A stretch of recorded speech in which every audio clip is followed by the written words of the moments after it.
Bonne année 2024. Bonjour ou bonsoir selon l'heure à laquelle vous écoutez ce podcast. Je suis Estelle Djingue, pasteur de l'église Jésus-Christ, roi des nations. Que l'année 2024 soit vraiment une année d'une plus grande révélation de la merveilleuse personne du Saint-Esprit. Que cette année, vous puissiez grandir dans la connaissance de notre Seigneur Jésus-Christ, de son amour, et que cette année soit également pour vous, Sion, une année de vengeance de l'Éternel, car l'Éternel est le bon juge, le seul juge, le véritable juge, et il relèvera votre tête devant vos ennemis. Vous marchez simplement dans l'amour et Dieu vous fera justice. À l'occasion de la veillée de prière de la traversée 2023-2024, nous avons vu une série de 3 messages. Le premier, dont je fais le résumé ici, est intitulé « La tentation de Jésus par le diable », première partie. En tentant Ève dans le jardin d'Éden, le diable connaissait toutes les conséquences de sa désobéissance.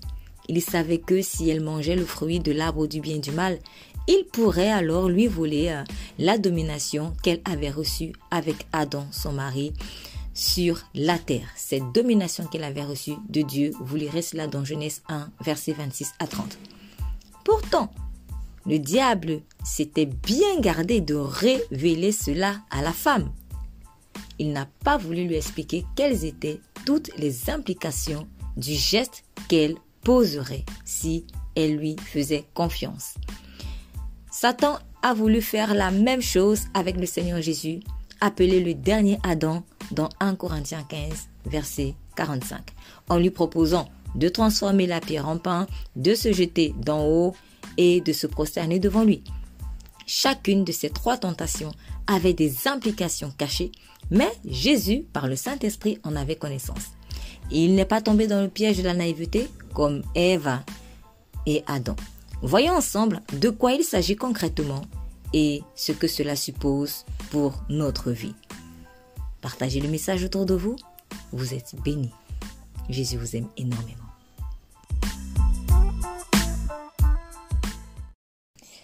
Voilà, alors, ça aurait pu être le dernier message de 2023, parce que comme nous avons rapporté le culte plutôt nous le faisons plutôt sous forme de veillée. Mais bon, ça fera aussi office de premier culte de 2024. Nous allons, s'il vous plaît, dans le livre de Luc 4. Nous allons dans le livre de Luc, chapitre 4. Luc, chapitre 4, un passage que nous connaissons très bien. Luc, chapitre 4. Alors, est-ce que je peux avoir la lecture du verset 1er au verset 13, s'il vous plaît? Luc, chapitre 4, verset 1er. Je vais lire. Merci. Jésus, rempli du Saint-Esprit, revint du Jourdain, et il fut conduit par l'Esprit dans le désert, où il fut tenté par le diable pendant 40 jours. Il ne mangea rien durant ces jours-là, et après qu'ils furent écoulés, il eut faim.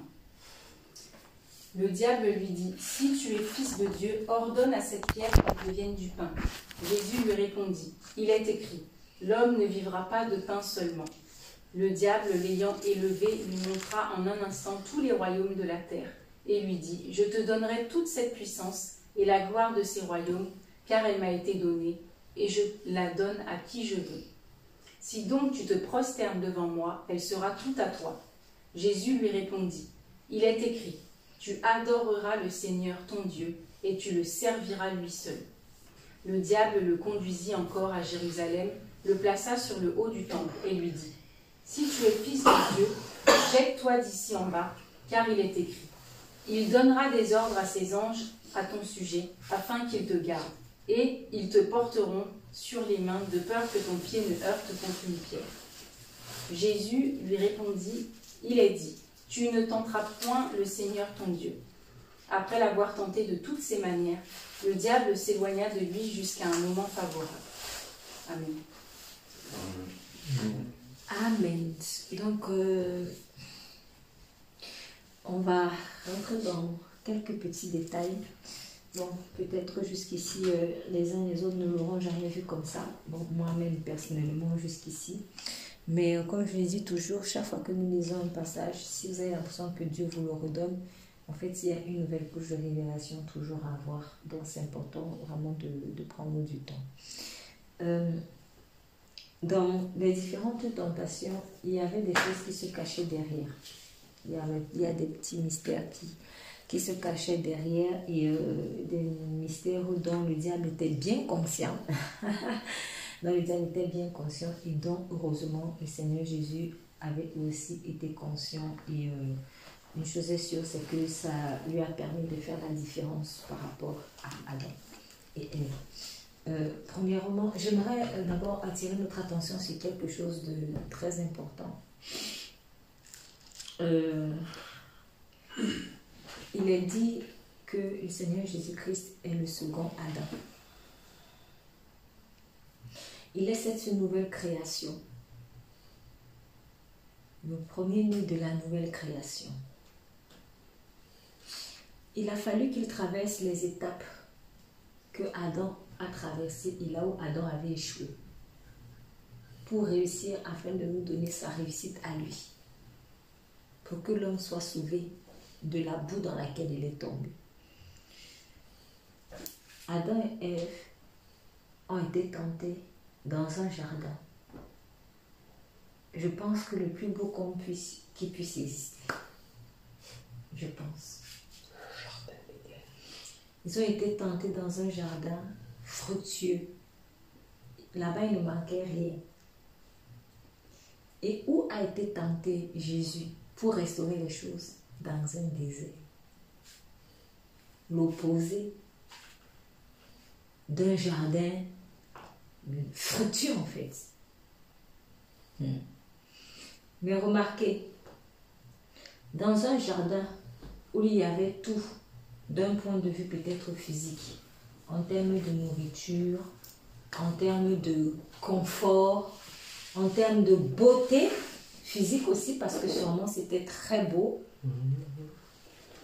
le mal a eu malheureusement la victoire. Maintenant, à l'opposé, dans un désert où il n'y a rien. Déjà, Jésus ne mangeait pas, puisqu'il jeûnait. Donc, il n'y avait pas la nourriture. À la limite, il y avait sûrement, il buvait de l'eau, mais il n'y avait rien. Et dans un autre évangile, on vous dit qu'il y avait des bêtes sauvages. Ces bêtes-là n'étaient pas encore sauvages quand on était en Éden.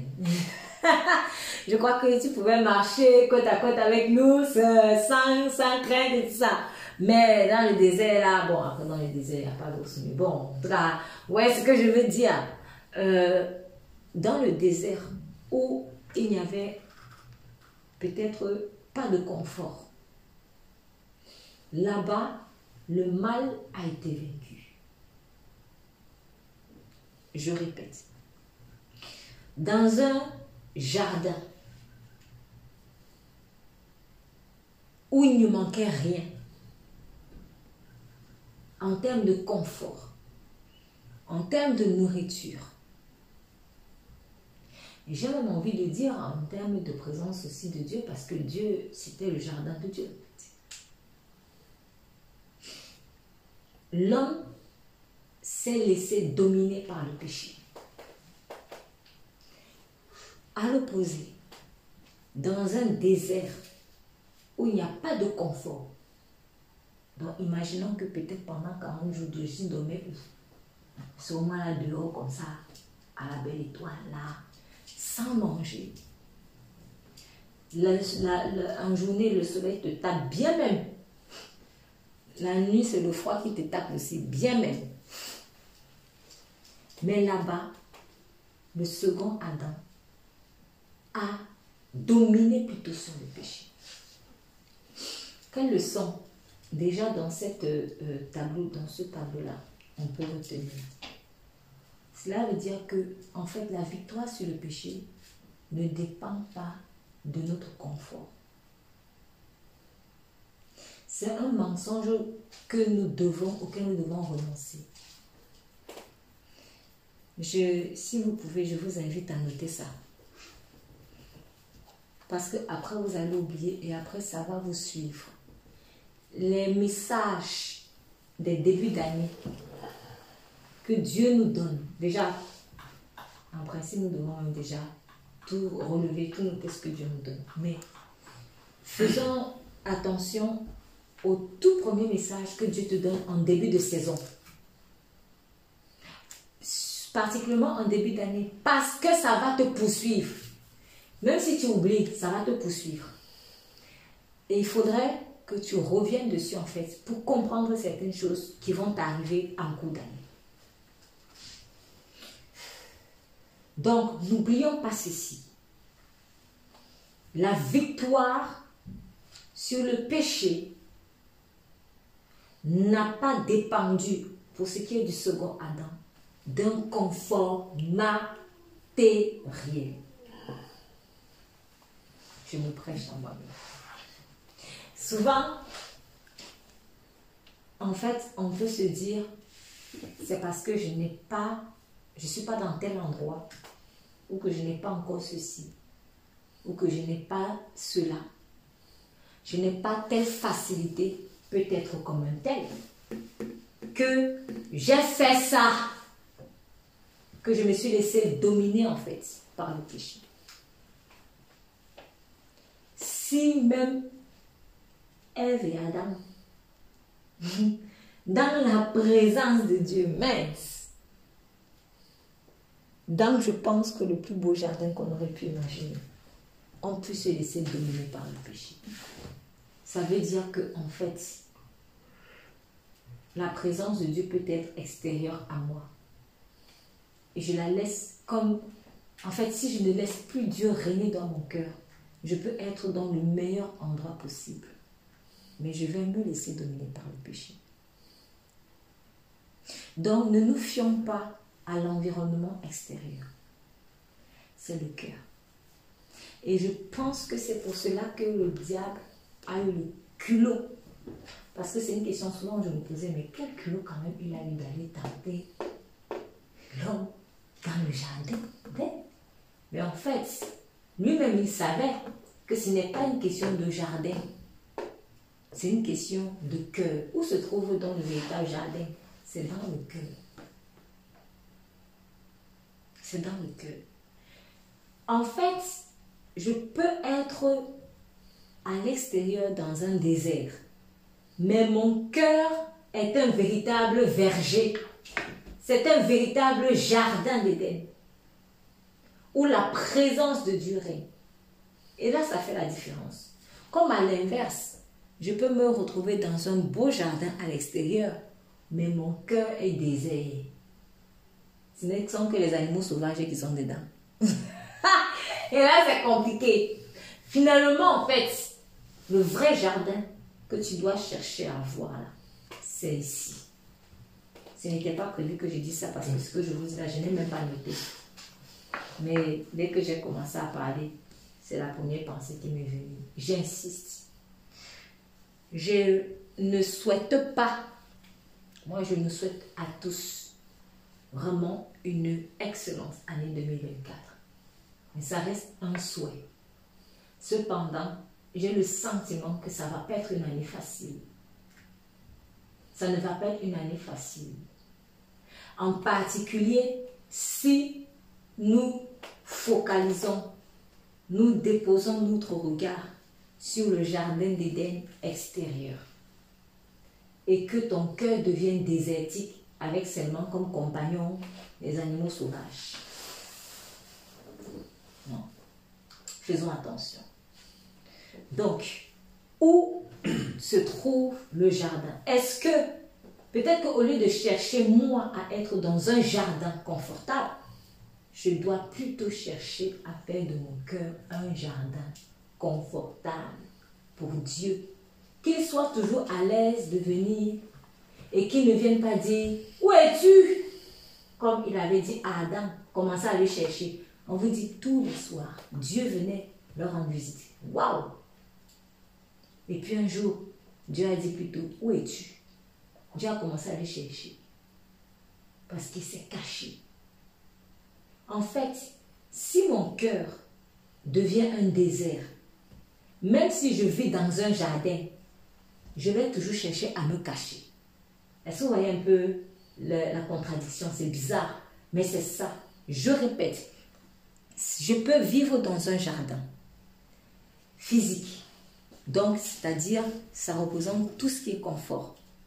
Cependant, si mon cœur est devenu désertique et que maintenant ses occupants, ce sont seulement les animaux sauvages, avec peut-être moi-même sur le trône de mon cœur, je vais avoir tendance à me cacher de la face de Dieu.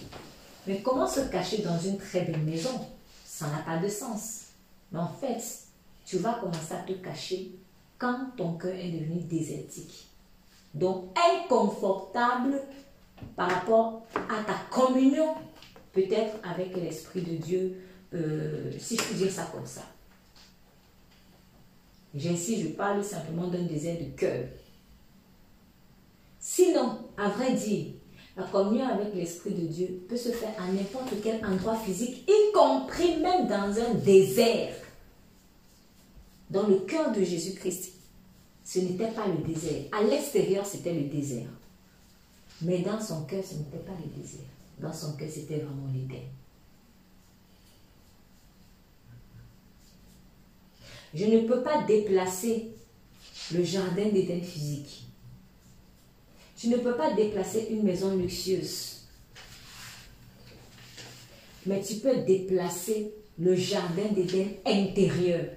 C'est-à-dire que partout où tu vas, même si tu es jeté en prison, quand c'est l'Éden dans ton cœur, là, c'est bon. Tu es à l'aise. Donc, j'ai une pensée là. Il faudra faire attention au bling-bling. Là, maintenant, je parle prophétiquement. Dieu donne souvent des messages d'avertissement parce qu'il sait ce qui arrive devant. Tout ce qui brille n'est pas or, on ne le dira jamais assez. Et je ne dis pas qu'il faut cracher de façon absolue sur ce qui est or, mais sachons une chose, tout ce qui brille n'est pas or. Donc, si ce qui brille à l'extérieur, ça fait écho à mon cœur, parce que dans mon cœur aussi ça brille, il n'y a pas de problème. Mais si mon cœur brille vraiment de la lumière de Christ, et que lorsque je vois briller à l'extérieur, là, ça ne matche pas, ça signifie que c'est une fausse lumière. Parce que la lumière répond à la lumière. Un abîme appelle un autre abîme. Un abîme appelle un autre abîme, il est écrit. La lumière qui est à l'extérieur que je vois là, si elle fait écho à la lumière qui est dans mon cœur, de deux choses l'une. Si c'est une bonne lumière que j'ai vue à l'extérieur et que ça fait écho à mon cœur, ça signifie en fait que oui, mon cœur brille vraiment de l'amour de Jésus. Mais si mon cœur brille vraiment de l'amour de Jésus et que je me sens mal à l'aise avec ce qui brille à l'extérieur, ça signifie que ce qui est à l'extérieur est une fausse lumière. Soyons sensibles à cela. Mais ça peut aussi arriver que ce qui brille à l'extérieur me touche vraiment. Et dans mon cœur, enfin, ça me touche. Peut-être que ça me touche parce que moi-même, j'ai une fausse lumière dans mon cœur. Et je suis donc attirée par ce que j'aime, mais qui est faux. Donc, ce qui brille n'est pas toujours or. Ce qui brille n'est pas toujours or.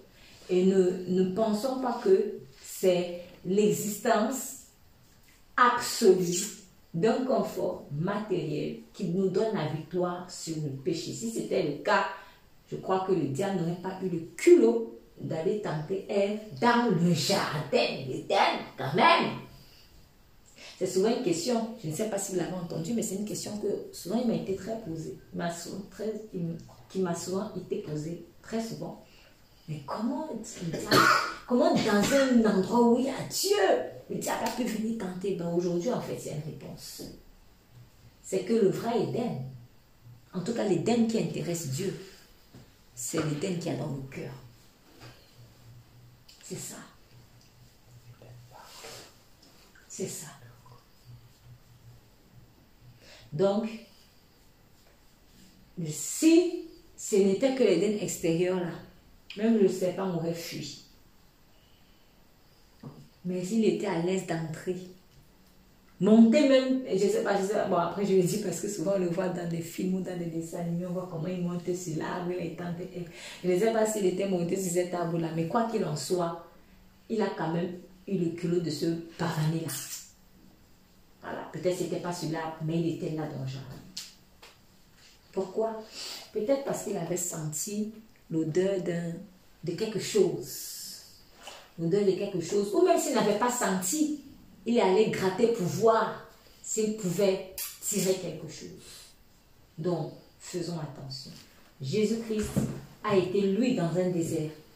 Pas dans un jardin d'Éden où c'était confortable. Il était dans un désert où c'était rude. Mais il a eu la victoire sur le péché. Donc, ne focalisons pas sur le confort matériel pour dire que ah, j'ai péché parce qu'il y avait cette situation. Non, non, non, non. Ce n'est pas le confort qui détermine si tu vas vaincre ou pas, mais c'est ton cœur. Autre chose, dans le verset 3, on nous dit, le diable lui dit, si tu es fils de Dieu, ordonne à cette pierre qu'elle devienne du pain. Si tu es fils de Dieu, ordonne à cette pierre qu'elle devienne du pain. Alors, en lisant ce passage,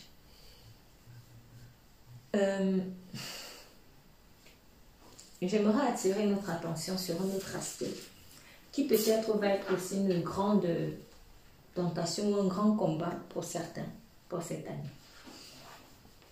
Surtout d'un point de vue spirituel. Celui à qui tu obéis, l'esprit auquel tu obéis, il va dominer sur toi. C'est comme ça. L'esprit auquel tu commences à obéir va dominer sur toi. C'est une loi. C'est pour cela que nous devons faire attention aux voix que nous écoutons et dont nous voulons suivre les instructions.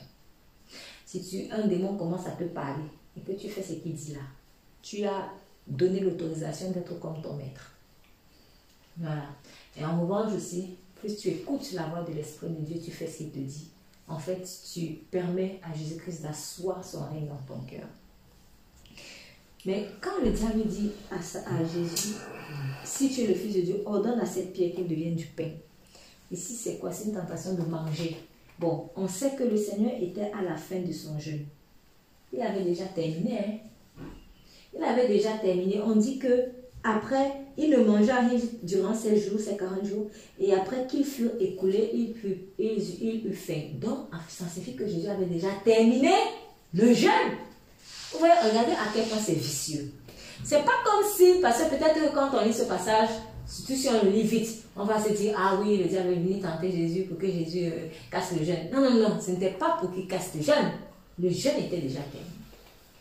Pourquoi est-il venu seulement quand le jeûne était terminé? Bon. Déjà, la première raison, c'était qu'il était fatigué, il avait faim. Voilà, sûrement. Et comme Satan est un grand lâche, il profite des situations où tu es fatigué, en fait, peut-être physiquement. Voilà, parce que tu peux ne plus être très lucide. Mais, en fait, ce qu'on peut retenir aussi ici, c'est quoi? C'est que, est-ce que c'était pour Jésus le moment de manger ou pas? Oui, c'était le moment de manger ou pas, parce que c'était 40 jours qu'il devait faire et c'était déjà écoulé. Alors, quel était le problème? Pourquoi n'a-t-il pas transformé le pain? Bon, on pourrait dire, le pire, on pourrait dire que ce n'était peut-être pas la méthode que Dieu avait prévue. On pourrait aussi le dire. Mais à vrai dire, ça, ce n'est pas... En fait, ce qui est dérangeant, ce n'est pas la transformation de la pierre en pain. Ce qui est dérangeant, c'est qui te dit de transformer la pierre en pain. Je répète. Ce qui est dérangeant, ce n'est pas le fait de transformer la pierre en pain. D'autant plus que Jésus a largement cette capacité-là. Ce qui est dérangeant, c'est qui te l'a dit. Le diable. Donc, si j'ai faim et que j'ai un plat devant moi et que le diable me dit, prends le plat, la mange, je ne dois pas manger. Pourquoi? Parce que je ne suis pas soumise à Satan. Satan n'est pas sur ma tête. Normalement, quand j'ai Jésus-Christ dans ma vie, il est sous mes pieds. Sous. Il faut lui rappeler ça, en fait. Ce n'est pas à Satan de te donner des ordres, des conseils, des instructions, des directions. Qui est-il? Et ça, c'est quelque chose dont on doit se souvenir tout au long de cette année. Qui est-il pour me conseiller, pour me donner des ordres, pour me... Non. Il n'est pas sur ma tête, il est sous mes pieds. Et ce n'est pas à celui qui est sous les pieds de venir donner des ordres à celui qui est au-dessus de lui. Il faut se rappeler ça. Quelle est la voix qui me parle? Parce que ce qu'il a dit, ce n'est pas quelque chose de farfelu. Ce n'est pas quelque chose d'extraordinaire pour Jésus-Christ transformer du pain, de la pierre en pain. Ça, c'est pas extraordinaire ça. Mais ce qui est dérangeant, c'est quelle est la voix qui me parle? Quelle est la voix qui me parle? Il y a des fois où peut-être je vais répondre au Seigneur, tu vas lui dire des choses dans ta chair, ce n'est pas sage. Par exemple, si le Seigneur te dit bon, je vais te faire passer par une situation, ça va être un peu difficile et tout ça. Ou alors, pendant un temps, je serai toujours là, mais tu risques de ne pas sentir ma présence. C'est pour t'habituer un peu à ne pas être trop charnel. Et tu dis, ah non, Seigneur, ça me dérange, je ne veux pas. Moi, je suis habituée à sentir physiquement ta présence. Et puis le Seigneur va te dire, rassure-toi, ok. Mais là, si c'est toi qui as parlé, c'est une chose. Mais maintenant, imaginons que là, ce n'est pas par toi que tu parles, mais c'est par une inspiration satanique. C'est-à-dire, le diable te pousse à dire, non, refuse. À ce moment-là, en fait, là, on revoit ce qui s'est passé avec Pierre. Quand Pierre a refusé que le Seigneur Jésus aille à la croix, qu'a dit le Seigneur Jésus? Arrière de moi, Satan. Pourquoi? Parce qu'il avait compris que ce n'était plus Pierre qui parlait, c'était Satan. Peut-être que Pierre aurait parlé charnellement, le Seigneur n'aurait pas réagi comme ça. Je vais prendre un autre exemple. On se souvient quand il avait annoncé qu'il allait être crucifié et tout ça, et qu'il sera une occasion de chute pour ses disciples. Pierre a dit quoi? Pierre a dit, oh Seigneur, en tout cas, si ça ne dépend de moi, moi-même en prison, moi je vais te suivre. Le Seigneur Jésus n'a pas dit là-bas, allez de moi Satan. Il a simplement dit à Pierre, cette nuit même, avant que le coq ne chante, tu m'auras régné 3 fois. Là, c'était vraiment le cœur de Pierre dans sa chair qui parlait. Mais à un autre moment, ce n'était plus Pierre seul. C'était le diable. C'était le diable. Donc, il y a 3 voix. Il y a la voix de Dieu, il y a ma propre voix et il y a la voix du diable. Je nous invite cette année à grandir dans le discernement. S'il vous plaît, grandissons dans le discernement. Il faut que tu te poses la question de savoir quelle est la voix qui me parle. Il faut que ta communion avec l'Esprit de Dieu grandisse. Pour ne même plus avoir à tergiverser longtemps. Parce que souvent aussi, on tergiverse trop longtemps. Pourquoi? Parce qu'on ne maîtrise pas. Parce qu'on ne maîtrise pas en fait. Parce qu'on ne maîtrise pas. Donc, si tu n'es pas habitué à parler avec une personne, tu ne pourras pas reconnaître facilement sa voix.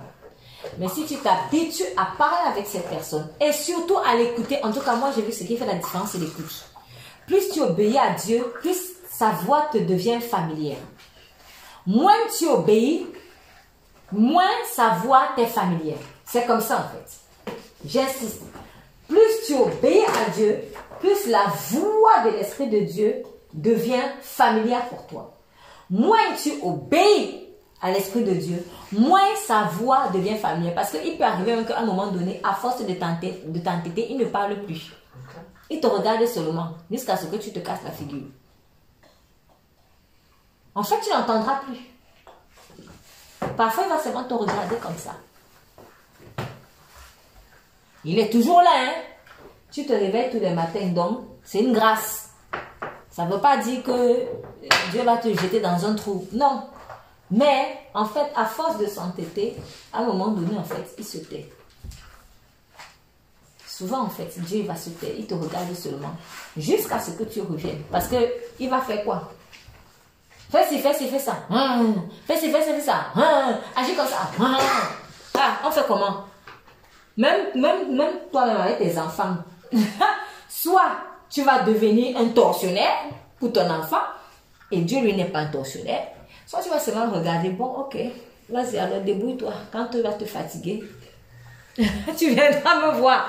C'est ça en fait. Là, tu ne l'entends plus. Là, tu ne l'entends plus. Donc, on connaît le passage qui dit, celui qui refuse d'écouter la loi, même sa prière est une abomination. Donc, tu vas crier, wow, wow, wow. Dieu aussi est en train de dire, wouh, wouh, wouh, hey, hey. Donc, voilà, là, j'extrapole un peu, mais c'est pour dire que c'est vraiment, en fait, quand je parle de se familiariser avec la voix de Dieu, en fait, je parle d'obéissance. Je parle en connaissance de cause. Quand j'entendais souvent ça au début de ma relation avec Dieu, on me disait souvent, oui, il faut communier avec l'Esprit de Dieu parce que plus tu communies, plus tu t'habitues à sa voix et plus vraiment, plus tu vas la reconnaître. C'était juste ça. Et moi, au tout début, je pensais qu'il suffisait d'entendre Dieu me parler. Mais en fait, sur le terrain, j'ai compris que c'est faux. Il ne suffit pas d'entendre Dieu parler. Il faut écouter. Et j'ai déjà expliqué la différence entre entendre et écouter. En fait, entendre, tu perçois le son. Écouter, c'est que tu vas mettre en pratique ce qu'on a dit. Voilà. Donc, si tu veux te familiariser avec la voix de Dieu, il ne suffit pas de l'entendre te parler. Mais il faut que tu fasses ce qu'il te dit. Et à force de faire ce qu'il te dit là, en fait, tu te familiarises à sa voix. Est-ce que si tu parles à quelqu'un, à un mur, tu as l'impression que tu parles à un mur, tu vas rester là? Non. Tu vas partir. La différence, c'est que, bon, Dieu, lui, ne parle pas. Mais si, vis-à-vis de Dieu, en fait, tu te comportes comme un mur, Dieu merci, lui ne va pas partir, mais il va quand même te regarder seulement. Il va te regarder aussi. Jusqu'à ce que ce mur-là, que toi-même tu es là, tu te frappes dessus. C'est comme ça. Donc, la communion avec Dieu aussi, oui, elle nous aide à entendre mieux sa voix. Est-ce qu'on peut faire après? On peut faire après? Oui. Après, s'il vous plaît. Il ne faut pas être distrait. Donc, la communion avec l'Esprit de Dieu portera du fruit quand tu vas pratiquer ce qu'il te dit. Essaye de mettre seulement ça au moins d'abord sur 5 choses que Dieu te demande de faire. Tu vas voir toi-même la différence. Tu vas voir toi-même la différence. Donc, vraiment, faisons attention. Quelle est la voix qui me parle? Même si la voix là te dit que, oh, tu as faim, mange. Ne mange pas si c'est la voix de Satan. Tu n'as pas à obéir à Satan. Il est sous tes pieds. La deuxième chose, précisément dans le verset 3, bon là je suis peut-être à la troisième chose en général, mais toujours sur le verset 3. Pour ma part ici, quand il dit transforme la pierre en pain, en fait, c'était une façon subtile pour Satan de devenir le maître de l'alimentation de Jésus. Je répète, transforme la pierre en pain. Il y avait une implication spirituelle ici. C'est de devenir le maître de l'alimentation de Jésus. C'est-à-dire, lui dire demain comment il doit manger, quand il doit manger, quand il ne doit pas manger, des choses comme ça. Ça veut dire quoi? Ça veut dire que du moment où j'accepte que le diable commence à me donner des ordres, une fois dans mon alimentation, il va faire la fiesta. Demain, un jour, tu vas sentir que, il faut que je jeûne. Mais en fait, ce n'est pas Dieu qui te dit jeûne. C'est le diable qui te dit jeûne. Parce qu'il a besoin de ton jeûne à ce moment-là pour faire le mal. Le jeûne peut renforcer ta communion avec l'Esprit de Dieu, comme malheureusement, elle peut aussi renforcer ta communion avec le mal. En fonction de mon état de cœur, en fait, je peux être plus fort dans le bien comme dans le mal après un jeûne.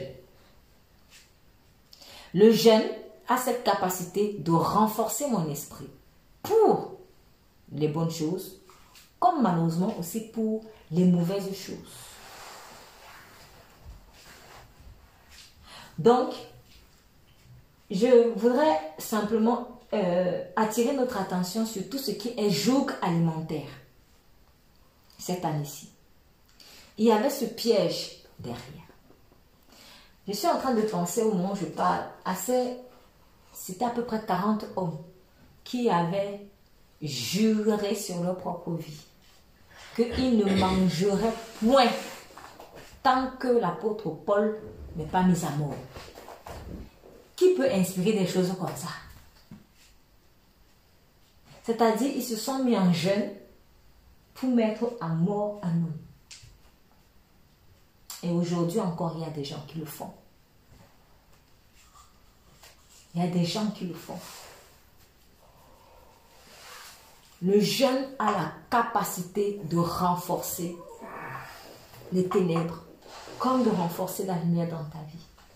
Tout dépend de l'orientation que tu lui donnes. Et tout dépend de ton état de cœur. Donc, ne laissons pas le diable être le maître de notre alimentation. Ce n'est pas à lui de te dire ce que tu dois manger, quand tu dois manger, comme tu dois manger. Parfois même tu veux manger, tu te sens coupable. Parfois c'est le mal. Il faut bien te nourrir. Il faut bien te nourrir. Parce que si tu ne te nourris pas bien, ben ton corps aussi va en pâtir. Parfois aussi, il faut s'abstenir de manger. Ou de s'abstenir de manger telle chose. Voilà.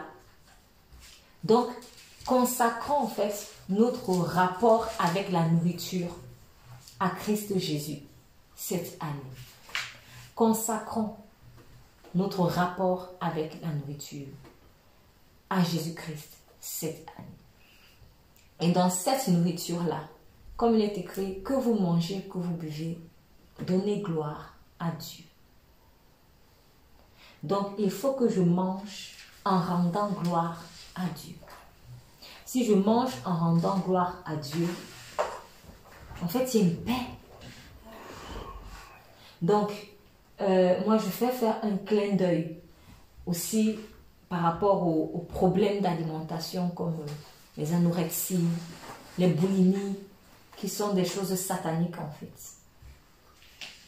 Les excès alimentaires ou la peur de la nourriture. C'est la même chose en fait. Souvent le diable, il peut créer en fait dans ta vie des peurs de manger, peut-être parce que tu as peur de prendre du poids. En fait, des trucs parano comme ça. Il y a des gens, parfois ils ne boivent pas l'eau parce qu'ils ont peur de prendre du poids. Bon, moi c'était la première fois que j'entendais ça, le jour où j'ai entendu ça. Mais en fait, souvent, ce sont des troubles de comportement. Des troubles de comportement alimentaire. Ce ne sont pas des choses à négliger. Hein. Ce ne sont pas des choses à négliger.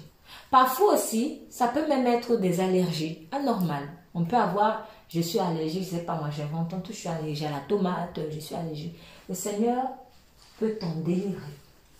Il peut t'en délivrer. Parfois, tu vas même voir, ça c'est un constat que j'ai fait, sur plein de personnes en fait qui ont des allergies avec certains produits alimentaires, en fait, c'est que ce produit-là va être bon pour lui, même pour sa santé. Et il est attaqué sur ce plan-là. Donc, Dieu veut nous libérer. Nous avons été affranchis par Christ à la croix. Il a porté toute forme d'allergie par rapport à des produits alimentaires. Il peut aussi avoir des dégoûts, même par rapport à certains aliments. Ici, l'idée n'est pas d'imposer à quelqu'un quelque chose. Chacun peut avoir ses goûts. Mais certains dégoûts sont spirituels. Certains dégoûts alimentaires sont spirituels. Bon, j'ai parlé de la tomate. Je n'aime pas la tomate. Mais en fait, quand tu grattes même, tu n'aimes pas la tomate même. Pourquoi? Parfois, c'est spirituel, en fait. Parfois, c'est spirituel. Et j'ai eu à prier, en fait, pour la délivrance de certaines personnes comme ça, qui avaient des jougs alimentaires, qui, en fait, qu'ils avaient hérité d'un ascendant, sans même savoir que l'ascendant avait ce problème. Ah, j'aime pas, je sais plus exactement ce que c'était, mais ça ressemblait à quelque chose comme ça. Ah, j'aime pas où c'est quoi, où c'était le jus, ou quel jus.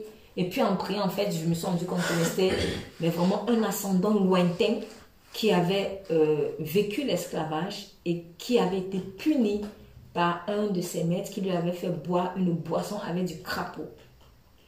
Et il y a un mauvais esprit qui est entré là-dedans. Et en fait, cette personne, elle était affectée par ça. Mais elle ne se rendait pas compte.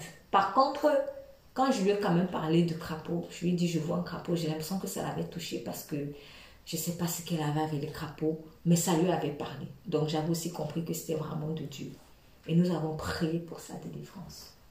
Il y a des jougs qui viennent, en fait, mais c'est des jougs alimentaires qu'on hérite de certaines personnes et qu'on n'a pas besoin d'hériter. Pourquoi? Parce que ce n'est pas de la volonté humaine que nous sommes nés, mais c'est de la volonté de Dieu. Si mon arrière-grand-père ou ma mère ou mon père, je ne sais pas moi, a un problème avec la banane plantain, je ne suis pas obligée d'avoir un problème avec la banane plantain. Ça, c'est satanique, ça. Ça, c'est satanique. Ça, c'est satanique. Je ne suis pas obligée de porter des jougs d'un père ou d'une mère. Non, j'ai été libérée par Christ. Donc, moi, je souhaite vraiment pour chacun d'entre nous qu'il y ait un nettoyage qui soit fait par rapport à ça. Et aussi, n'acceptons pas des goûts ou des dégoûts, permettez l'expression un peu bêtement. Bon, moi, j'aime pas juste la tomate. Pourquoi? Je ne sais pas. Tu ne sais pas pourquoi. Pourquoi tu n'aimes pas, en fait? Qu'est-ce qui te dérange par rapport à ça? Surtout si c'est un bon produit. Surtout si c'est quelque chose qui peut te faire du bien. Soyons libres. Il y a une pensée, c'est quelque chose que Dieu m'a dit, en fait. Je me souviens, quand je lui avais donné ma vie et qu'il a commencé à travailler mon rapport à l'alimentation, il m'a dit, il est important pour toi, peut-être que ce n'est pas valable pour tout le monde, mais ça pourrait toucher quelqu'un. Il est important pour toi d'être libre avec l'alimentation parce que je peux t'envoyer n'importe où. Si je t'envoie dans tel endroit et que toi tu restes accroché à des goûts, ça va être un peu compliqué. Peut-être quelqu'un qui, si je ne sais pas moi, si Dieu t'envoie en mission dans un côté comme, je ne sais pas moi, Alsace-Lorraine, où là-bas on mange peut-être un peu plus gras et toi tu es tout light, ça va être un peu compliqué. Soyons libres en fait. Que je me fasse juif avec le juif, grec avec le grec, comme l'apôtre Paul le dit. Soyons libres. Alors, j'insiste, ce n'est pas pour qu'on se sente imposé de manger des choses. Mais j'aimerais quand même aussi attirer notre attention en fait sur des jougs. Il y a des jougs alimentaires qu'on a. Il faut les reconnaître et il faut s'en débarrasser. Ça ne nous fait pas du bien. En tout cas, pose-toi la question de savoir est-ce que ça te fait du bien ou ça ne te fait pas du bien. Il y a peut-être des aliments que tu n'aimes pas vraiment, mais ça peut être bon pour toi à ce moment-là. Moi, par exemple, en ce moment, je sais que Dieu me dit, mange beaucoup les aliments qui ont ceci, cela, telle vitamine. Ce ne sont pas mes repas préférés, mais je le fais par obéissance, parce que je sais que c'est bon pour mon corps. Voilà. En fait, voilà, un jour, quand le Seigneur m'a dit, à partir de maintenant, mange plus utile et non pas seulement par goût. Mange d'abord utile et non pas seulement par goût. Même dans ta façon d'aborder la parole, ça va t'aider. Parce que, comme nous on est accrochés au goût là, nous on aime quand c'est seulement bon dans la bouche. Et c'est bien, hein? Attention, parce que si je ne prends pas plaisir en mangeant, c'est un peu dommage. Cependant, il y a aussi des aliments qui sont importants pour mon corps. Et donc, je me prive en fait, si je veux, je te fais les gna. Voilà. Donc, ça ne veut pas dire que Dieu ne veut pas que je mange ce qui me fasse plaisir. Non, mange ce qui te fait plaisir.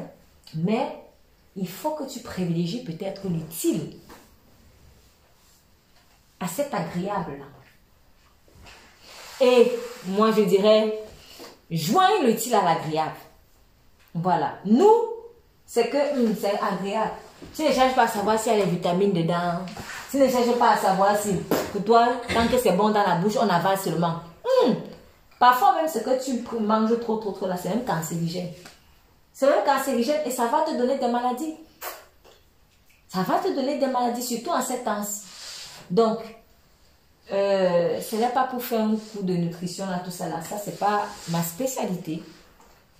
Cependant, je suis convaincue de parler quand même sous l'inspiration du spécialiste et des spécialistes. Et je donne ce conseil. Ne nous laissons pas, ne portons plus des jougs alimentaires. Donnons notre rapport à l'alimentation à Jésus-Christ et il va nous libérer. Peut-être qu'il peut aussi avoir des traumatismes. Peut-être qu'il peut avoir des traumatismes. Moi, par exemple, je me souviens que à un moment donné, j'ai commencé à ressentir des peurs. Des peurs par rapport à la nourriture. C'est venu subitement comme ça, en fait. Et je ne comprenais pas pourquoi. Je me suis dit que, peut-être que, enfin, je n'avais pas analysé ça d'abord comme une peur. C'est que j'avais voulu manger et j'ai senti comme une sorte de réticence. Parfois, l'Esprit de Dieu me parle comme ça parce qu'il faut peut-être que je jeûne à ce moment-là. Parfois, c'est pas toujours... Dieu, il ne va pas toujours annoncer bien en avance. Parfois, il peut te surprendre. Parfois aussi, tu te prépares, tu sais que dans 2 jours, dans 3 jours, dans une semaine, je ne sais pas, je vais entrer en jeûne. Parfois aussi, ça peut être que là, tu veux manger, tu sens que non. Ça peut arriver. Et puis, ça m'est arrivé comme ça. Je me suis dit que, c'est l'Esprit de Dieu qui me parle. Et puis, j'entends une autre voix qui me dit, non, non, non, non, non, non, non. C'est pas moi qui te parle. C'est Satan, en fait, qui est en train de vouloir te déranger. Et effectivement, il y avait une différence par rapport à cette réticence-là que j'avais eue, en fait. C'est que, je ne sais pas, je sentais plus comme une oppression. Parce que sur le coup où j'ai commencé à parler, je me suis dit, Saint-Esprit, je sens réticence. C'est toi qui me parles ou c'est toi qui ne me parles pas? C'était bizarre, c'était bizarre, c'était bizarre. Et puis, je me suis dit, bon, moi, là, j'ai faim. Hein. Moi, j'ai vraiment faim. Moi aussi, je sais que quand c'est toi qui me parles, il y a la paix. Il y a la paix et en plus, surnaturellement, je ne me sens pas du tout attirée par la nourriture. Comme ça peut aussi arriver, je peux me sentir vraiment attirée par la nourriture. Mais là, c'est vraiment la tentation. Et puis, je me suis dit, écoute, je vais manger. Et puis, si c'est vraiment toi, vraiment, Seigneur, il faut que tu me confirmes autrement. Et au moment où j'ai voulu prendre la nourriture, là, j'ai senti un truc, non, non, non. Et là, j'étais plus bien. J'étais vraiment plus bien. Je me suis arrêtée. Et j'ai prié. Prier et déclarer que toute voix, en tout cas qui n'est pas de Dieu, parce que là ça fait un peu confusion, toute voix là qui n'est pas de Dieu, que ça s'arrête. Saint-Esprit, c'est toi qui me dis ou pas. Si tu me dis là maintenant, moi j'obéis. Mais là, je ne sais pas si c'est ma chair qui me trouble ou si c'est autre chose qui me trouble. Mais je déclare que maintenant, tout nuage bizarre de confusion, que ça vienne de moi ou ça vienne d'une personne, que ça se dissipe et que la seule voix de l'Esprit, je l'entende. À un moment donné, là, j'ai senti comme s'il y avait une seule voix maintenant qui s'imposait. Et cette voix-là disait, ce n'est pas moi qui te donne cette réticence. C'est un esprit mauvais qui est en train de vouloir te déranger. J'ai compris. Et à cette saison-là, dans cette saison-là, j'avais constaté que il y avait comme des peurs en fait par rapport à la nourriture.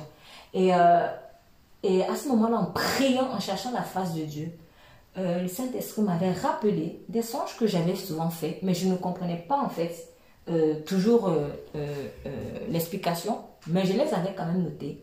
Et j'avais remarqué que dans plusieurs de ces songes, je me voyais enfant, et en étant enfant, on me punissait et on ne me donnait pas à manger.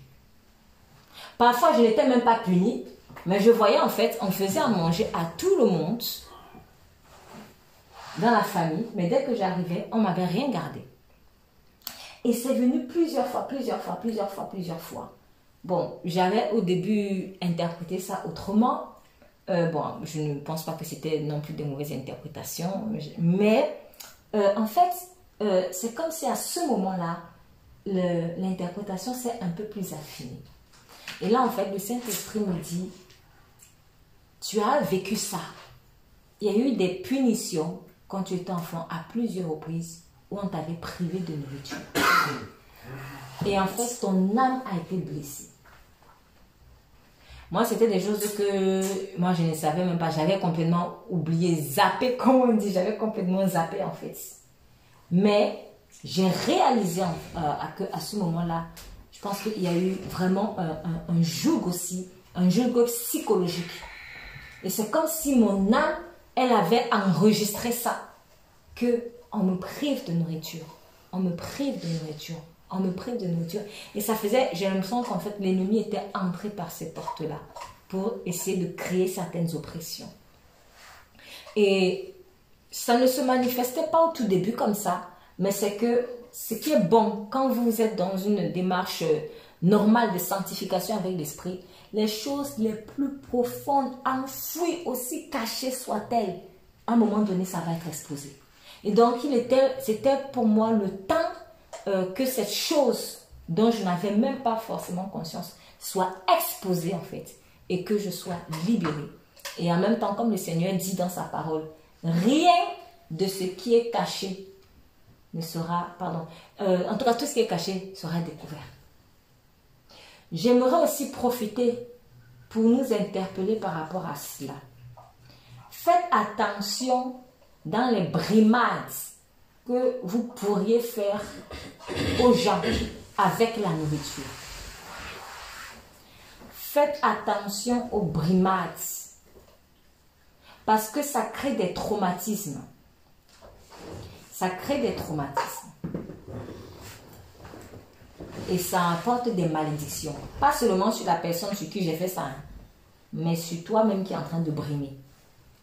La nourriture, c'est-à-dire, c'est si important en fait, que le Seigneur a dit, même à ton ennemi, s'il te demande à manger, donne-lui. C'est-à-dire, il y a des choses qu'on ne peut pas refuser à quelqu'un en fait quand on a.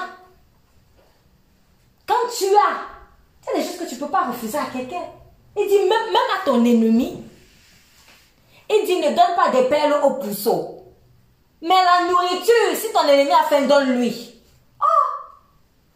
Et en fait, parfois, les cœurs sont tellement méchants. Ça, on le voit beaucoup dans les maisons. Les cœurs sont tellement méchants qu'on fait les brimades dans la nourriture. Parfois, c'est des brimades dans le cœur.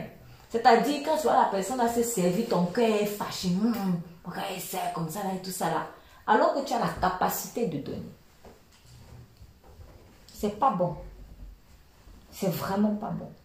Donc, je remercie le Seigneur parce qu'il a vraiment entrepris une œuvre de restauration, mais ça m'a permis déjà de voir à quel point il est important d'avoir vraiment une communion sérieuse avec Dieu. Et parce qu'il y a tellement de choses qu'il veut guérir dans nos cœurs. Et certains réflexes, mauvais réflexes qu'on a, en fait, viennent de certaines blessures, parfois conscientes, parfois même inconscientes. Parce que je rappelle, moi, c'est son chose, mais j'étais enfant. Donc, quand on en fait, il y a tellement de choses qu'on a oubliées aussi. Moi, je n'étais pas consciente même de ça.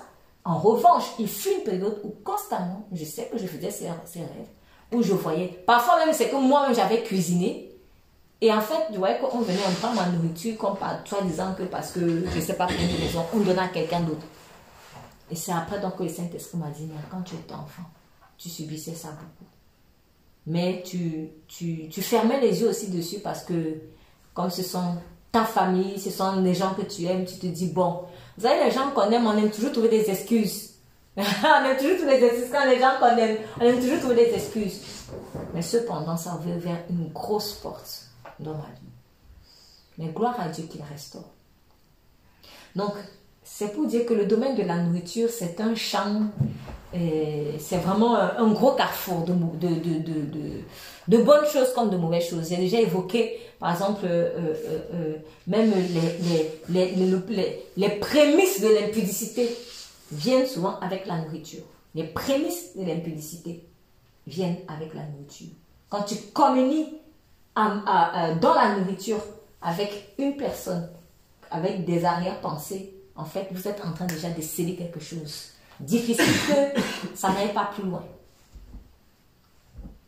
C'est ça en fait.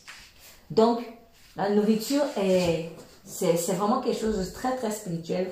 Je pense qu'on ne le dira jamais assez. Mais ce qu'on peut retenir dans ce verset 3, c'est qu'il ne faut pas laisser Satan être le maître de ton alimentation. Que cette année 2024, seul Jésus-Christ soit le maître de notre alimentation.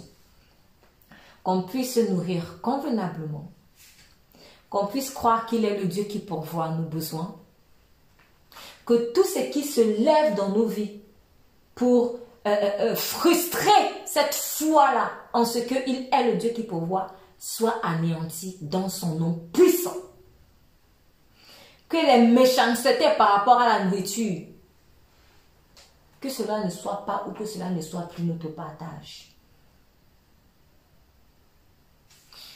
Les blessures qui sont venues dans les vies en lien avec la nourriture, par exemple des privations méchantes, par exemple aussi des tentatives d'empoisonnement ou même des empoisonnements, que sais-je,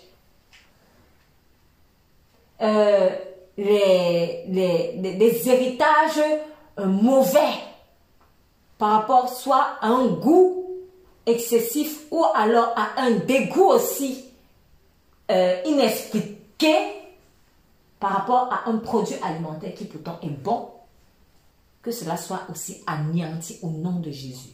La nourriture n'est pas mon Dieu, donc je n'ai pas à en être esclave. Je n'ai pas non plus à en avoir peur. Ça revient au même. Parce que ce dont j'ai peur a dominé sur moi.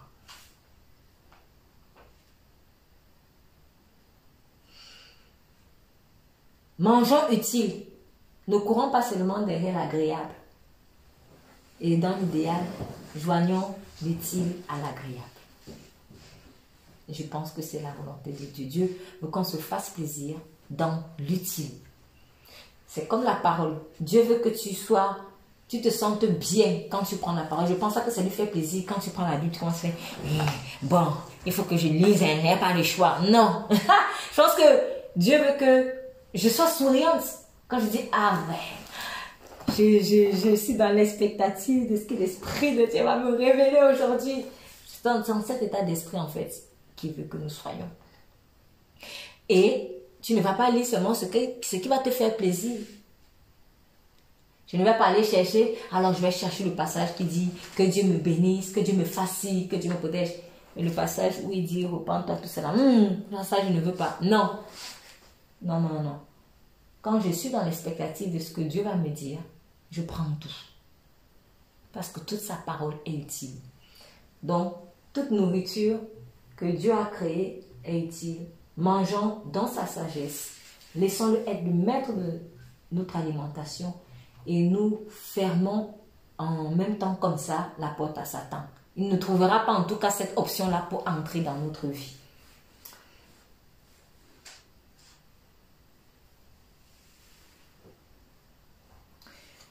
Alors, on remarque aussi dans ce passage-ci que Satan a utilisé une parole de Dieu à l'égard de Jésus pour le tenter. Cette parole, c'était quoi? C'était Luc 3, verset 22. Dans Luc 3, verset 22, il est écrit que lorsque Jésus s'est fait baptiser, il priait, le ciel s'est ouvert, le Saint-Esprit est descendu sur lui sous la forme corporelle, comme une colombe. Et une voix fit entendre du ciel ces paroles: tu es mon fils bien-aimé. Donc, on va remarquer que le diable commençait, bon après à 2 reprises, mais je peux dire que c'était pratiquement systématique. Il commençait ses tentations par « si tu es le Fils de Dieu ». Si tu es le Fils de Dieu, on le voit dans Luc 4, verset 3 et dans le verset 9. Si tu es le Fils de Dieu, fais ceci. Si tu es le Fils de Dieu, fais cela. Donc, ça c'est la première remarque. Une autre remarque aussi, après je vais revenir sur la première remarque, c'est que Satan a utilisé la même arme de défense du Seigneur Jésus contre lui. Non, excusez-moi, je vais aller étape par étape parce que je crains qu'on ne suive pas bien mon raisonnement. Alors, pourquoi est-ce qu'il dit si tu es le Fils de Dieu? Parce que c'est la parole que Dieu a donnée. En cette année, je viens de le demander tout à l'heure, quelle est la parole que Dieu a donnée?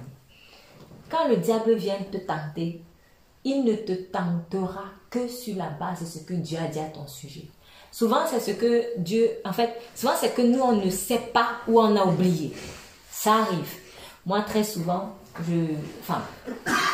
souvent plutôt, pas très souvent quand même. Mais en tout cas, ça m'est arrivé déjà que quand je suis trop oppressée et que là, vraiment, dans un moment de découragement, je peux me dire, mais... Oh là là, Seigneur, mais qu'est-ce que c'est encore? Mais pourquoi cette attaque-là et tout?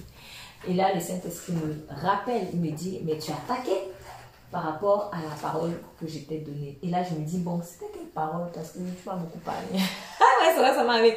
Et en même temps, quand je me suis dit ça, on me suis dit, oh, mais toi aussi, vraiment, attends, tu as oublié ce que Dieu t'a dit.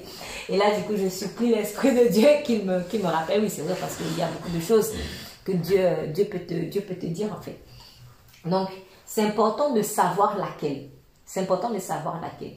Donc, moi, je sais que le Seigneur, voilà, lui savait toujours pourquoi est-ce qu'il avait été tenté. Mais ici, par exemple, l'avantage qu'on a, c'est qu'au moins on sait. Parce que c'est le diable même qui le dit. Il dit, si tu es le Fils. Donc là, c'est clair. Mais parfois, quand il va venir te tenter, il ne va pas te dire. Hein. Parfois, il va te sortir juste, transforme le pain, la pierre en pain. Ou alors, jette-toi. Mais il ne te dit pas. Il ne te dit pas. Donc, qu'ils disent ou qu'ils ne disent pas, il faut que nous on garde conscience de ce que on est tenté sur la base d'une parole que Dieu a donnée sur notre vie. Joseph a été attaqué sur la base d'une promesse que Dieu lui a faite. Il y a toujours quelque chose. Donc, puisque nous n'avons pas la mémoire excellente, moi je dis toujours de Saint-Esprit notre mémoire, en fait, en cas de doute ou d'oubli, allons simplement lui demander, ah, Saint-Esprit, c'est quelle est cette parole qu'on veut me voler? Parce qu'en fait, c'est ça. Le diable, c'est un voleur. Il veut te voler, par exemple, une promesse. Il veut te voler... en fait, il veut te voler une semence. Quelle est cette semence-là?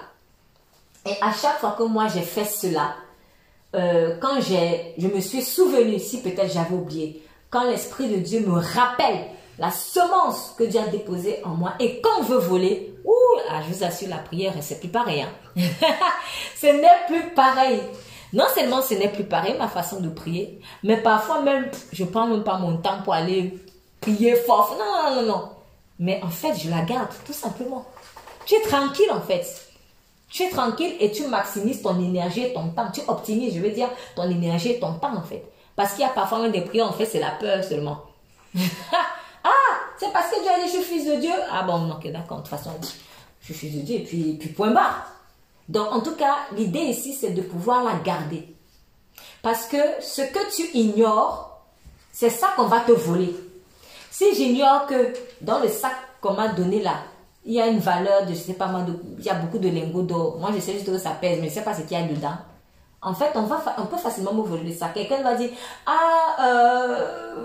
donne-moi ce sac, je veux juste faire ceci ou cela. Bon, tu donnes parce que pourtant, peut-être ce sac n'a pas de valeur. Mais tu ne savais pas ce qu'il y avait à l'intérieur. Donc, c'est important de connaître la valeur de ce que Dieu nous a donné. C'est important. Si on ne connaît pas la valeur de ce que Dieu nous a donné, on risque de donner les perles au puceau. Ou les négliger. Si tu sais que ce sac, il y a des lingots dedans, tu vas bien le surveiller. Mais si pour toi, ce ne sont que des pierres, ou même si tu ignores ce qu'il y a dedans, tu ne vas pas être aussi attentif. Donc, Jésus-Christ, je rappelle, a été tenté sur la base d'une parole qui venait d'être donnée à son sujet. Tu es le Fils de Dieu. Celui-ci est mon Fils. Le diable a entendu cela, a dit, hein? Bon, on va aller tenter s'il est vraiment le Fils. Donc, que t'a dit Dieu? Que t'a dit Dieu? Souviens-toi de ce que Dieu t'a dit en début d'année. Ou à un moment, peut-être même plus tôt, peut-être il y a même quelques années.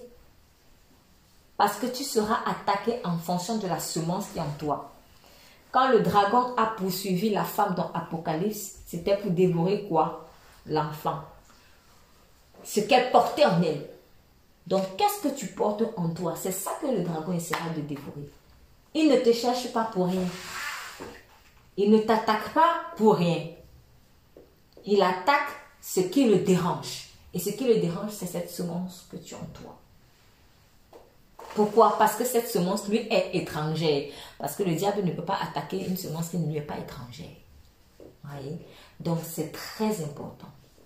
Puisque c'était le prince, c'est le prince du monde, il était toujours prince du monde à ce moment-là, mais encore même plus, puisque Jésus n'était pas encore allé à la croix. Donc, le diable a senti une odeur étrangère. Il a dit, il y a une semence étrangère là. Et du coup, il attaque. C'est comme ça en fait. Ce qui veut dire que quelque part, l'attaque est une bonne nouvelle. Ça montre que tu n'es vraiment plus dans son sillon. C'est une bonne nouvelle. Il y a toujours un bon côté des choses. Donc, au lieu peut-être de pleurer sur la montée, dis-toi que waouh, en fait, j'ai une odeur différente de Satan. Au contraire, si je ne suis pas attaqué, c'est un peu bizarre. C'est un peu bizarre. Mais dis-toi que si tu es attaqué, c'est que tu as une odeur différente par rapport peut-être à ceux qui semblent être en sécurité dans le monde. Donc, quelle est cette parole? Garde-la, retiens-la, écris-la comme il était dit dans Habakkuk, écris la prophétie. Mais en tout cas, il faut que tu aies une parole. S'il te plaît, ne vis pas 2024 au hasard. Ne marche pas au hasard. Genre, tu ne sais pas où tu vas. Ou tu ne sais pas sur la base de quoi tu dois avancer en fait. Quand Pierre a jeté les filets, c'était sur la base de la parole de Jésus. Il n'a pas jeté au hasard. Qu'elle avait jeté lui-même au hasard pour lui-même. Qu'est-ce que ça a produit? Rien. Donc, tant que tu vas jeter les filets au hasard, sur la base de tes propres pensées, tu n'auras rien. Tu perds de l'énergie, tu perds du temps. On n'a plus le temps à perdre. On n'a plus le temps à perdre. On n'a même pas la force. On n'a même pas la force pour perdre du temps. Donc, ça, c'est vraiment se tuer deux fois, quoi. Mais lorsque Jésus a parlé et qu'il a reçu cette parole-là, il a jeté les filets et la pêche a été fructueuse.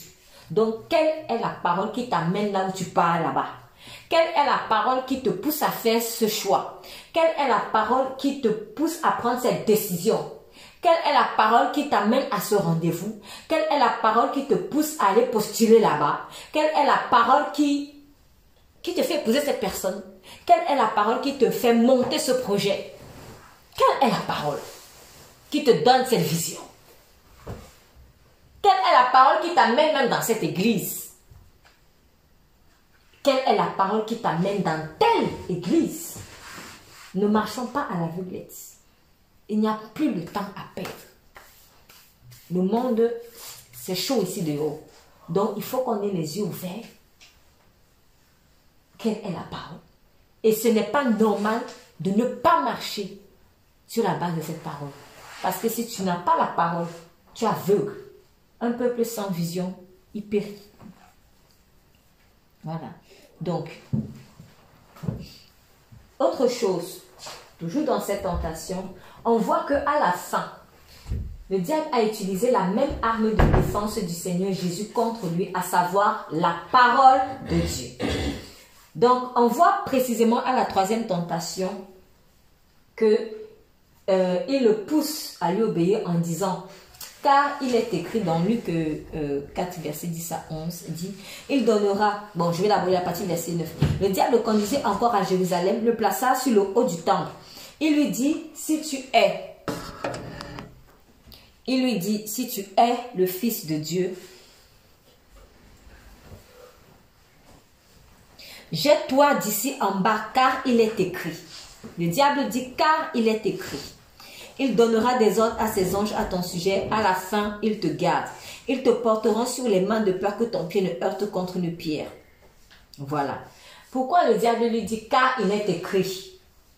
Pourquoi le diable lui dit, car il est écrit? Quand il a commencé la première tentation, il n'a pas eu besoin de lui dire qu'il est écrit, que ceci, cela. Il n'a rien dit. La deuxième tentation, quand il lui dit, prosterne-toi, voici le royaume, je te le donne. Il n'a pas eu à dire ça. Mais dans la première tentation, Jésus a répondu, il est écrit, l'homme ne vivra pas de pain seulement. La deuxième tentation, Jésus répond encore en lui disant, il est écrit, tu adoreras le Seigneur ton Dieu. Le diable a dit, bon, il veut me la faire à, il est écrit. Ok, on va rentrer dans son terrain. Et il a le culot d'entrer dans son terrain. Le diable, c'est un culotté. Il a envoyé l'armée de Pharaon dans la mer rouge que Dieu lui-même a ouvert. Quand ton ennemi ouvre un chemin, toi tu entres dans le chemin, là, tu t'attends à quoi? Donc le diable, c'est vraiment fou. Et il entre, il a le culot d'entrer dans ton terrain que pour te faire du mal.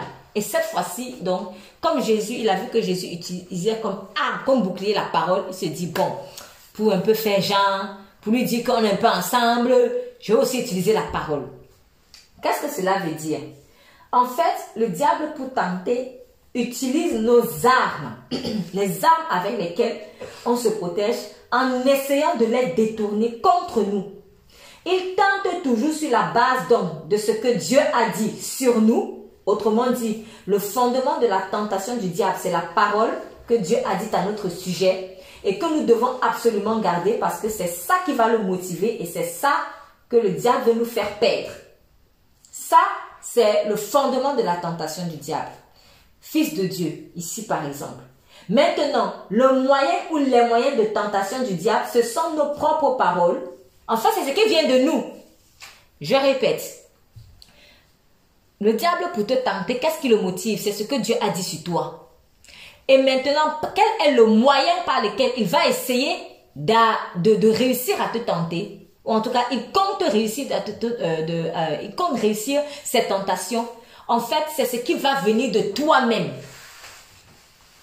En fait, quand il te parle. En fait, il veut voir ce qui sort de toi. Et c'est maintenant ce qui sort de toi qu'il va utiliser contre toi encore.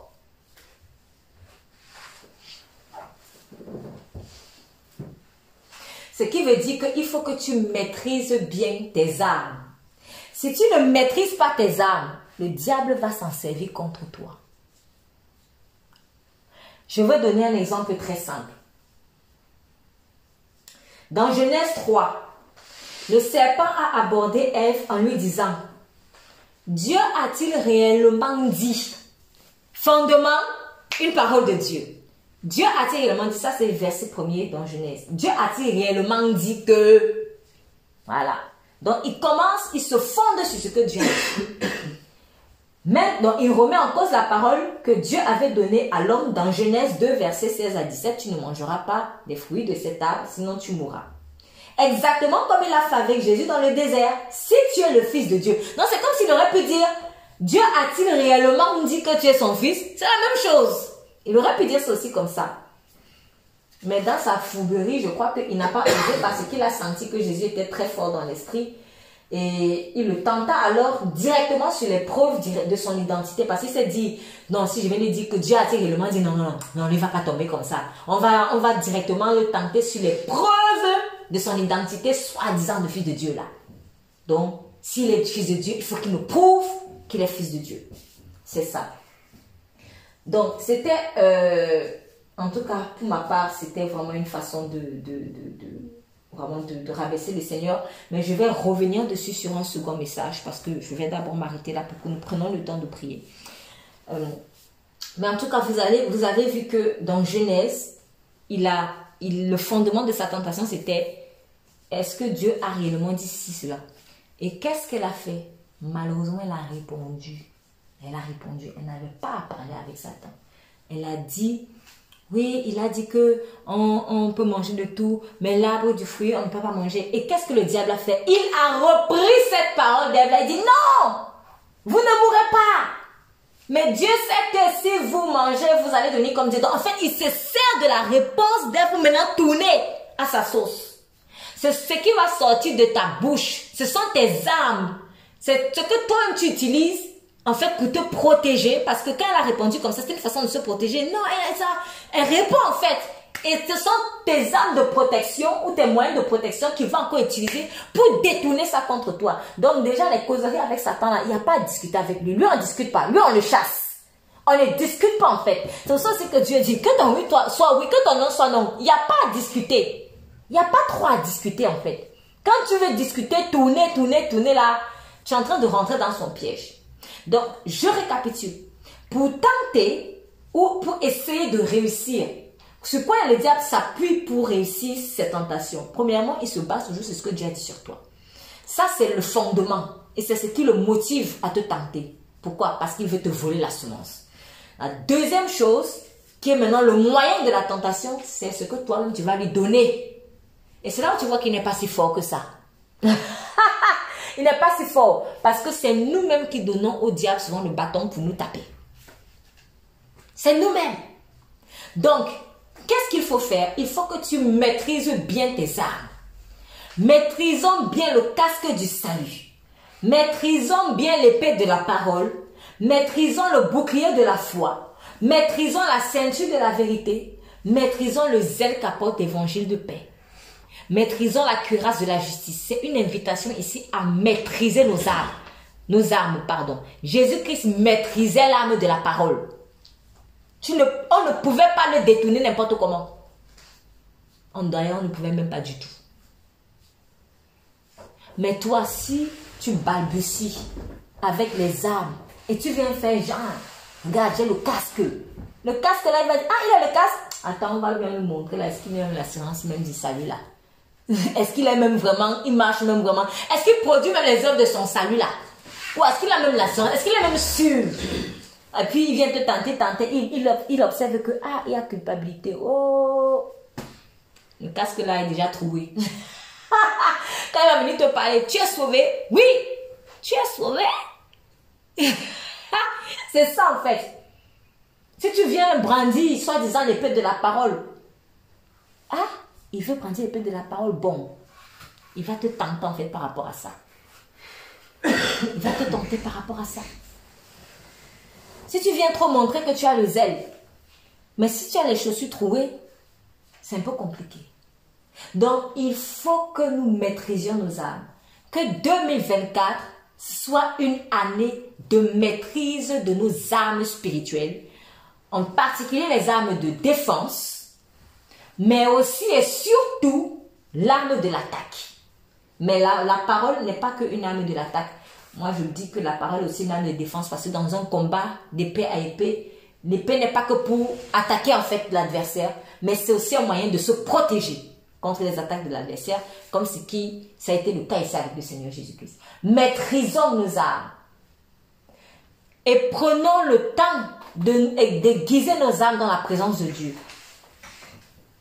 Ne jouons pas les King Kong quand on n'est pas King Kong. Donc, il faut être humble. Sachons aussi que ces armes-là, elles vont devenir fortes au fur et à mesure. Et comme elles peuvent aussi s'effriter au fur et à mesure que nous nous éloignons de Dieu.